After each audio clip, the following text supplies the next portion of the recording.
You ask Tiger to calculate. This deals with linear inequalities with one unknown. The final result is x equal or greater than 7.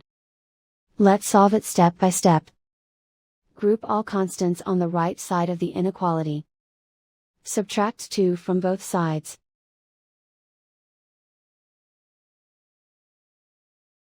Simplify the arithmetic.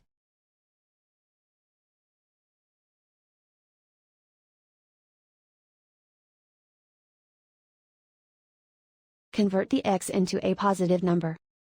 Multiply both sides by -1. Whenever you multiply or divide by a negative, reverse the inequality sign.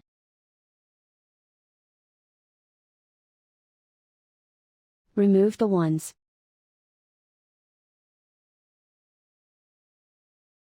Simplify the arithmetic.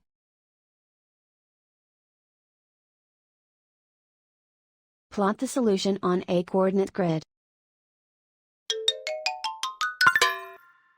And so the final result is x equal or greater than 7.